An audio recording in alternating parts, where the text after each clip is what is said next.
ये कहानी शुरू करने से पहले आप ये देखिए।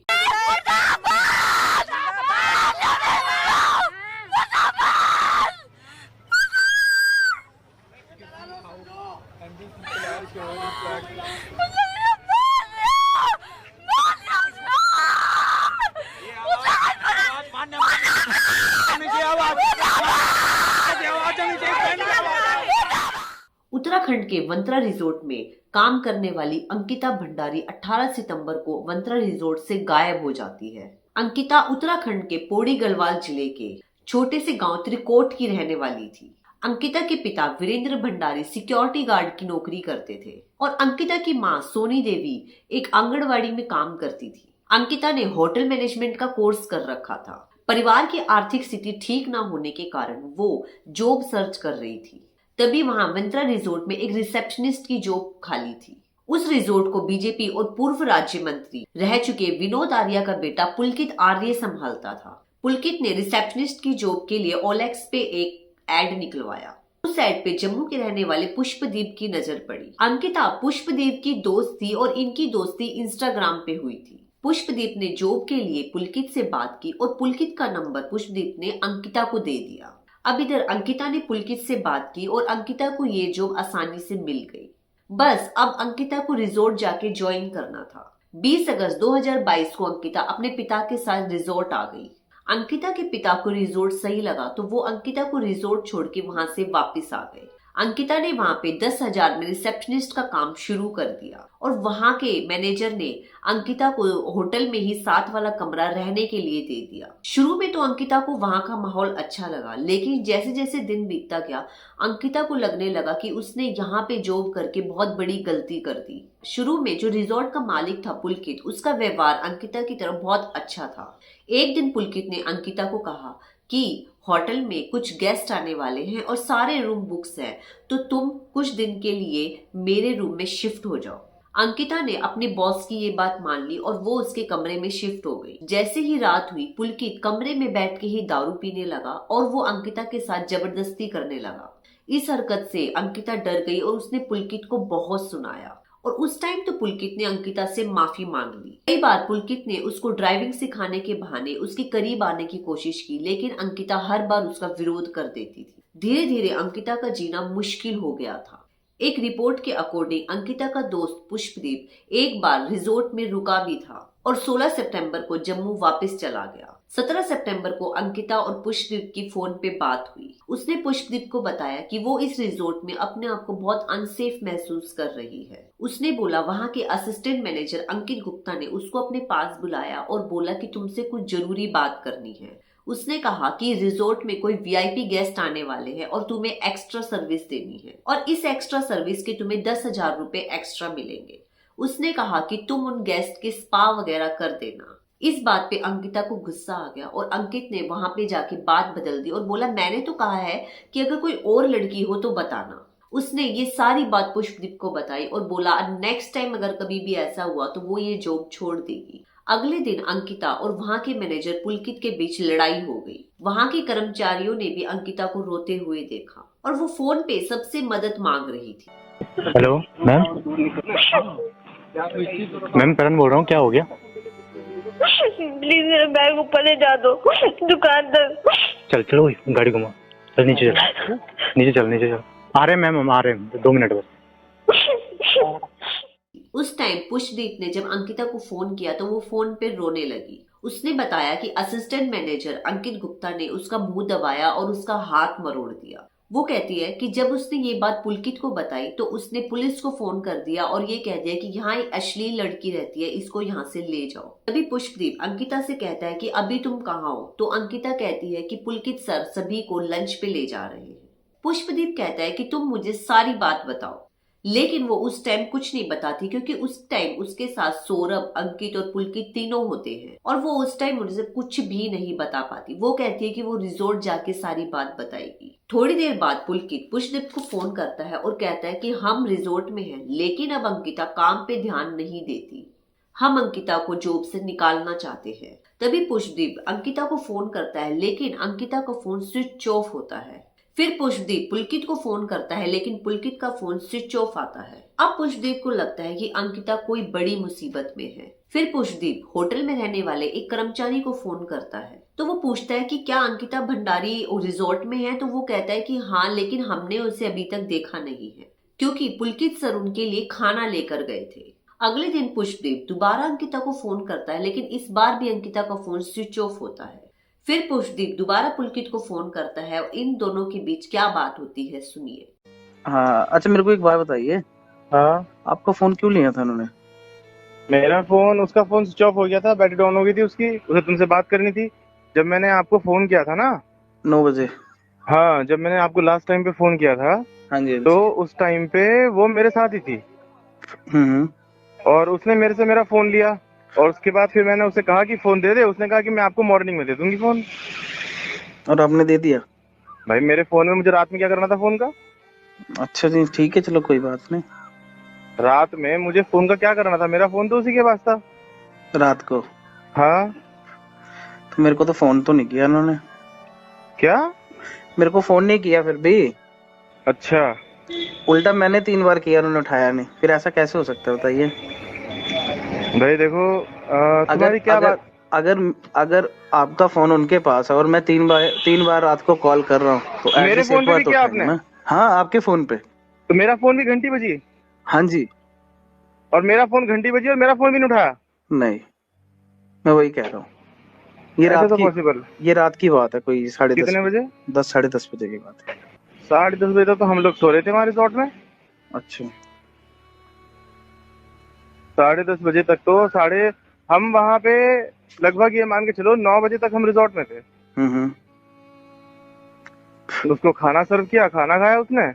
खाना और हम खाया अपने था हाँ, खाना उसको सर्व किया था। रात को? हाँ, कब? हम अपने लगभग 9 बजे करीब। 9 बजे के करीब जब आप वापिस आए थे? हाँ देखिए, जब आप बाहर थे ना, हाँ। तब मेरी लास्ट टाइम बात हुई थी। उसके बाद आके सिर्फ आपका फोन आया था मुझे। अच्छा, उसके बाद से उनका फोन बंद है और अभी तक बंद ही है। तो मैं वही तो कह रहा हूँ ना, मैं तो उसके बाद सीधा वहां आया रिजॉर्ट में और मैंने रिजॉर्ट अभी में अपना वहीं हाँ, रुका। सुबह सुबह निकला मैं रिजॉर्ट से 6 बजे करीब। अभी आपका फोन मिला? नहीं मिला अभी तक? ना, अभी नहीं मिला फोन मेरा। नहीं मिला? ना, तो आप अपने फोन को सर्च कीजिए ना। अरे भाई, मैंने सुबह सुबह उसको सौरभ को भेजा दो ना अपने फोन को सर्च करने के लिए। मैंने सौरभ को बोला, मैंने कहा भास्कर को बोला, मैंने कहा सौरभ ऐसा है, वो अंकिता के रूम में मेरा फोन पड़ा हुआ है, उसे नॉक करके जो है ना मेरा फोन उठा करके चार्जिंग पे लगा दे। मैं अभी थोड़ी देर में पहुंच रहा हूँ रिजॉर्ट में। तो उसने मेरे को बोला कि भैया, उसने सौरभ को भेजा, उसने बोला भैया वो तो रूम में नहीं है। मैंने कहा अच्छा। और उसका सामान वगैरह कह रहा हूँ, सामान सब रखा है उसका। अच्छा, सीसीटीवी तो होंगे ना प्रॉपर्टी के? हाँ, चेक तो करता हूँ मैं सीसीटीवी क्या है, क्या चल रहे हैं, क्या है, क्या स्थिति है। नहीं चलते तो होंगे, ऐसा थोड़ी ना कि नहीं चलते होंगे, सीसीटीवी तो ऐसा चलते है, होंगे। देखो पुष्प, हाँ जी, हाँ जी, बोलिए। मेरे साथ ना, मैं आपसे ज्यादा जिम्मेदार व्यक्ति हूँ, समझ रहे हैं आप? नहीं, मुझे पता है आप ठीक पे है। ज्यादा जिम्मेदारी है। और मुझे ना मतलब क्या बोलते हैं, ये सब सिनेरियो ना हम्म। मुझे कचोट रहा है। मतलब मुझे समझ में बात नहीं आ रही कि क्या आपके साथ तो नहीं है वो। मुझे सच सच बात ये बताइए। सर, ऐसा होता तो मुझे आपको कॉल करने की क्या जरूरत थी बताइए? कहीं उसके घर वालों के सामने कोई ऐसा सिनेरियो क्रिएट करने के लिए कोई आपकी और उसकी बात हो कि नहीं चलो मैं अरे चलती नहीं हूँ। नहीं नहीं नहीं सर, कैसी बातें कर रहे हैं आप? मैं अपने घर पे हूँ, मेरी लोकेशन देखिए आप। और इतनी जल्दी पॉसिबल नहीं हो सकता, यहाँ से 13-14 घंटे की जर्नी है। बात तो ठीक है, लेकिन अब देखो, अब वही बात हो रही है ना।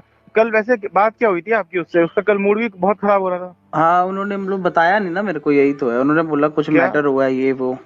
क्या मैटर हुआ है? वो नहीं बताया ना, वही तो पूछना था रात को। अच्छा। हाँ, तो ऐसा था कि थोड़ी परेशान थी। हाँ लग रहा था कि थोड़ी परेशान। भाई देखो, सुनो मेरी बात, परेशान थी वो, ठीक है, शाम को 3-4 बजे से परेशान थी वो। हमें लगा कि यार चलो ठीक है, उसने अक्सर हमें ये बात बोली कि मेरे को ना बाहर घूमना मेरे को अच्छा लगता है। मैंने कहा चलो ठीक है, कोई बात नहीं है। मैं और अंकित जा ही रहे थे, सौरभ को बोला, मैंने कहा सौरभ इसको भी ले लेते हैं, ऋषिकेश तक चलेंगे। पूरे ऋषिकेश की एक एक मार्केट का सीसीटीवी है, सब सारे के सारे, हम कितने बजे कहाँ पर पहुंचे, कहाँ से आए। इवन क्या हुआ कि जब आपसे बात कर रही थी ना वो, उस टाइम पे एम्स के सामने बैठ के उसने बात की आपसे। हाँ, और हम एम्स के सामने वाले गेट पे बैठ के उसने बात की आपसे, और हम वहीं पर खड़े होकर के बात करते रहे। हम वहीं पर खड़े होकर के वेट करते रहे उसका कि कब तुम्हारी बात खत्म हो और कब हम चले यहाँ से। ओके, तो आप बाहर कब गए थे? कहाँ? बाहर कब गए थे आप? रिजॉर्ट से? 6 बजे। हाँ, रिजॉर्ट से लगभग 6 बजे तो नहीं गया था। हम लोग गए थे कोई ऐसे 6:30-7, अब एग्जैक्ट टाइम तो मेरे को ध्यान नहीं है। अच्छा अच्छा, तो 9 बजे वापस आ गए थे? हाँ, 9 बजे तक आ गए थे वापस। अच्छा, रात तक तो रूम में थी ना? रात तक रूम में थी वो। अच्छा अच्छा। मैं कह रहा हूँ जैसे कुछ अपडेट मिलेगा हम आपको कांटेक्ट कर लेंगे। मतलब आपको कुछ तो पता होगा ना कि कब गए हैं कब नहीं गए हैं, कुछ तो पता होगा भैया ना? मैं यहाँ बैठा थोड़ी ना था देखने के लिए। नहीं, मेरे को एक बात बताओ, जब आप साहब रात को इकट्ठे गए थे तो उसके बाद वापस आई थी वो या नहीं आई थी? क्यों नहीं इतना आई तो थी? बताओ। जरूर आई थी, आई थी, आई थी? बिल्कुल आई थी। खाना खाना खाया था उन्होंने? हाँ मैंने खाना भी दिया था उन्हें। तो उन्होंने खाया था? अब ये तो मैं नहीं बता सकता। अच्छा अच्छा, तो मतलब फिर ये सुबह ही निकले, अगर निकले हैं तो? पता नहीं भैया, मेरे को कुछ भी, मेरा खुद दिमाग खराब हो रखा है। हम लोग सुबह से यही सोच रहे हैं, देखो, इधर भी दिमाग बोले उधर भी दिमाग बोले। वाली कोई बात नहीं है। देखो, अगर कोई भी बंदा स्टाफ का इन्वॉल्व हुआ ना बीच में तो अच्छा नहीं होगा, ठीक है ना? मैं धमकी भैया, नहीं दे रहा हूँ, मैं हम बस सिर्फ हम तो बता खुद रहा हूँ। चाहते हैं हमें पता लग जाए क्या बात है। नहीं, वो तो अच्छी बात है, आपको पता लग जाए, आपके हम भी यही साथ है तो चाहते आप हैं। बता दो, आपके साथ है तो आप बता दो बल्कि। अरे मेरे साथ होता मैंने फोन क्यों करना है यार? कैसी बातें कर रहे हो तुम भी यही बोल रहे हो, तुम्हारे साहब भी यही बोल रहे हैं। अब बस भैया वही बात है ना, अब हम भी क्या करें बताओ, हम तो ठीक है ना? खुद परेशान हो गए देखो हैं। भाई, पता क्या है, लास्ट टाइम बंदा तुम्हारे साथ है, तुमसे ही पूछना है ना, मैंने किसी और से थोड़ी ना पूछा। उसने सौरभ, भास्कर, अंकित और पुलकित तीनों को फोन किया था और तीनों एक ही बात बताते हैं। पुष्पदीप के बार बार क्वेश्चन करने से पुलकित अंकिता के गायब होने का इल्जाम पुष्पदीप पे ही लगा देता है, लेकिन पुष्पदीप ने अंकिता के गायब होने की रिपोर्ट पहले ही पटवारी को कर दी थी। एक्चुअली उत्तराखंड जैसे इलाकों में पुलिस नहीं पहुंच पाती, इसलिए वहां के पटवारी और नायब तहसीलदार ही मामला संभालते हैं।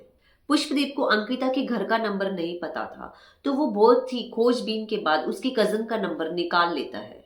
उससे वो उसके घर वालों का फोन नंबर लेता है। अब पुष्पदीप अंकिता के पिता वीरेंद्र भंडारी को बताते हैं कि उनकी बेटी रिजॉर्ट से गायब है। इधर पुलकित भी अंकिता के पिता को फोन कर देता है। उसके पिता रिजॉर्ट के लिए घर से निकल जाते हैं। वो पटवारी के पास जाके अपनी बेटी की गुम होने की रिपोर्ट लिखवाने जाते हैं। बाद में पता चलता है कि पटवारी वैभव और पुलकित के बीच अच्छी दोस्ती थी और वो रिपोर्ट लिखने से मना करते हैं।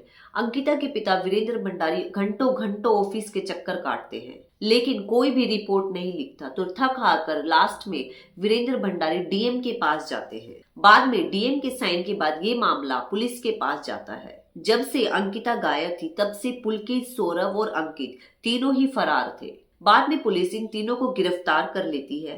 पूछताछ के बाद तीनों बताते हैं कि उस रात चारों में बहस होने के कारण उन्होंने अंकिता को चीला नहर में धक्का दे दिया। 24 सितंबर को उत्तराखंड के सीडीआरएफ चीला नहर से अंकिता की बॉडी बरामद करते हैं और तीनों के खिलाफ हत्या और सबूत मिटाने की धारा लगाई जाती है। अंकिता की बॉडी मिलने के बाद उसे एम्स हॉस्पिटल में ले जाया गया। वहां उसका पोस्टमार्टम हुआ और पोस्टमार्टम में पता चला कि उसकी बॉडी पे बहुत ज्यादा चोट के निशान थे और उसे बहुत गंदी तरह नोचा गया था, लेकिन उसके साथ कुछ गलत काम नहीं हुआ था। उसकी बॉडी देखकर लग रहा था कि उसे जलाया भी गया था। पहले उसे मारा गया और फिर नहर में फेंका गया, क्योंकि उसकी बॉडी फूली हुई नहीं थी। बहुत कुछ देखा वहाँ, बॉडी को नहाने से लेकर और अंदर तक ले जाने तक, और बॉडी भी मैंने पूरी देखी। मैं उत्तराखंड की हूँ, मुझे पता है कि बॉडी पानी में जब डलती है तो मतलब इतने जल्दी फुली नहीं थी वो बॉडी, फुली नहीं थी बॉडी, फुली भी नहीं थी बॉडी, मतलब ऐसी थी कि हल्की फुल्की थी और थोड़ा सा हल्का काला सा था, ठीक है ना। उसके निशान थे, यहाँ निशान थे, दांत नहीं थे। मैं अंदर गई, मैंने देखा, मैं तो चौंक गई कि लड़की के साथ क्या हुआ है, उसके दांत क्यों तोड़े गए थे, उसके साथ इतना ऐसा बुरा क्यों किया। वहां के स्थानीय लोगों ने गुस्से में आकर वनंतरा रिजॉर्ट को तोड़ दिया। वहां के कुछ पुराने कर्मचारियों ने बताया कि यहाँ से पहले भी एक लड़की गायब हो चुकी है। बाद में इन तीनों को घटना स्थल पर ले जाके क्राइम को रिक्रिएट भी किया गया। अब अंकिता के परिवार की एक ही मांग है कि इन तीनों को फांसी की सजा दी जाए। वहीं उत्तराखंड के मुख्यमंत्री पुष्कर धामी अंकिता भंडारी केस की सुनवाई फास्ट ट्रैक कोर्ट में करवाई है, लेकिन इस घटना को हुए 2 साल हो गए, लेकिन आज तक भी ये केस कोर्ट में चल रहा है। अभी तक भी अंकिता को इंसाफ नहीं मिला।